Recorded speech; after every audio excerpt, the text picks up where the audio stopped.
మండుటెండలతో సతమతమవుతున్న దేశ ప్రజలకు భారత వాతావరణ కేంద్రం చల్లటి కబురు చెప్పింది. ఈసారి నైరుతి రుతుపవనాలు గతంలో కంటే ముందస్తుగానే భారత్ను పలకరించే అవకాశం ఉందని తెలిపింది. మే నెలాఖరుకి కేరళంలోని నైరుతి రుతుపవనాలు ప్రవేశించే అవకాశం ఉందని చెబుతోంది. ఈ నెల 14 నుంచి 16 మధ్య అండమాన్ను తాకొచ్చని ఐఎండీ అంచనా వేసింది. నైరుతి రుతుపవనాల కారణంగా ఈసారి దేశవ్యాప్తంగా సాధారణం కంటే ఎక్కువ వర్షపాతం నమోదవుతాయింది. అలాగే ఈశాన్య రాష్ట్రాల్లో తక్కువ వర్షపాతం, దక్షిణాది పశ్చిమ భారతంలో అధిక వర్షాలు కురిసే ఛాన్స్ ఉందని ఐఎండీ తెలిపింది.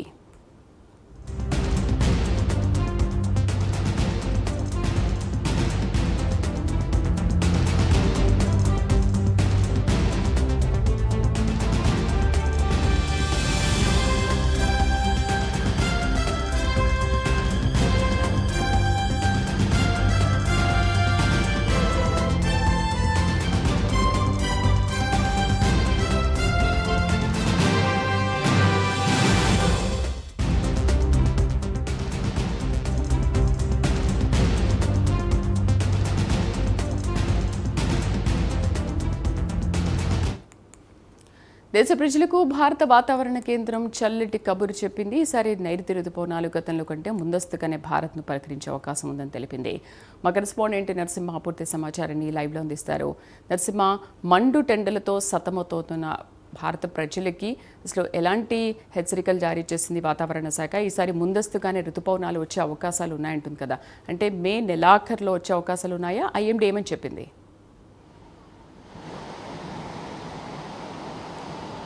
శ్రీదేవి, రాష్ట్రంలోనైతే చూస్తే భిన్న వాతావరణ పరిస్థితులు అయితే నెలకొంటామని చెప్పొచ్చు. అది చూసుకుంటే గత 2 రోజుల నుంచి కూడా రాష్ట్రంలోనే కాకుండా అది విశాఖపట్నంలో చూసుకుంటే కూడా అదే ఉరుములు మెరుపులతో కూడిన తేలికపాటి వర్షాలు కూడా కురుస్తున్నాయని మనం చూడొచ్చు.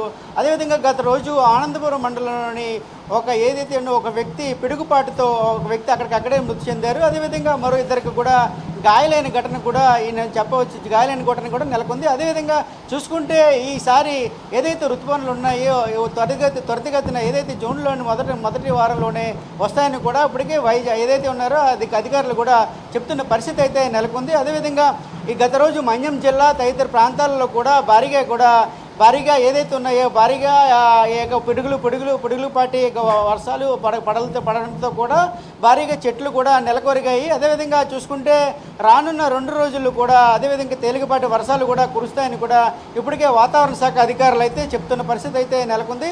అక్కడ మనం చూసుకుంటే ఇక్కడ మన ఆర్కే బీచ్లో పూర్తిగా తేమ, అదే గాలిలో తేమ కూడా తేలియాడి ఉందని చూసుకోవచ్చు.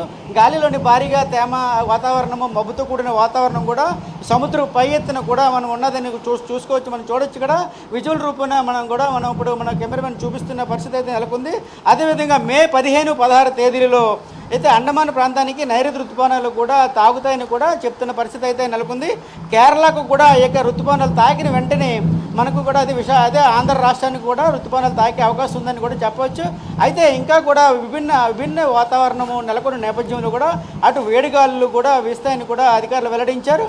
అదేవిధంగా చూసుకుంటే ఉత్తరాంధ్ర జిల్లాలో ద్రోణి ప్రభావంతో కూడా తేలికపాటి వర్షాలు కూడా కురుస్తాయి. అయితే దక్షిణ ఒరిస్సా, తమిళనాడు మీదుగా మన్నార్ గల్ఫ్ వరకు కూడా ఈ ద్రోణి కొనసాగడం నేపథ్యంలోని వర్షాలు కూడా కురుస్తాయని కూడా వాతావరణ శాఖ అధికారులు ఒకవైపు చెప్తున్నారు. అయితే చూసుకుంటే మే నెలలో దేశంలో అనేక ప్రాంతాల్లో సాధారణం కంటే వర్షాలు ఎక్కువగా కురుస్తాయని కూడా వాతావరణ శాఖ అధికారులు ఐఎండీ కూడా ఇప్పటికే వెల్లడించింది. అయితే ఈశాన్య మధ్య భారతదేశంలో కొన్ని ప్రాంతాల్లో తప్ప దేశంలోని అనేక ప్రాంతాల్లో సంభవించనున్నాయని కూడా అధికారులు చెప్తున్నారు. దీంతో పగటి ఉష్ణోగ్రతలు సాధారణం కంటే తక్కువగా నమోదవుతాయని కూడా చెప్తున్నారు. అయితే ఆంధ్రప్రదేశ్లోని దాదాపుగా ఇదే పరిస్థితులు కూడా కొనసాగుతాయని కూడా చెప్తున్న పరిస్థితి నెలకొంది. ఆంధ్రప్రదేశ్లో ఉత్తర మధ్య కోస్తాలోని పగటి ఉష్ణోగ్రతలు సాధారణం కంటే అంతకంటే తక్కువ ఉంటాయని కూడా అధికారులు అయితే చెప్తున్న పరిస్థితి నెలకొంది. అయితే ఏమైనా కూడా ఇటువంటి వాతావరణం నెలకొన్న నేపథ్యంలోని అయితే రైతులకు ఇబ్బంది కలిగే అవకాశం పడడం ఉపశమనం కలిగినా కూడా అటు రైతులు కూడా ఇబ్బంది కలిగే పరిస్థితి కూడా నెలకొందని కూడా మనకు థ్యాంక్ యూ.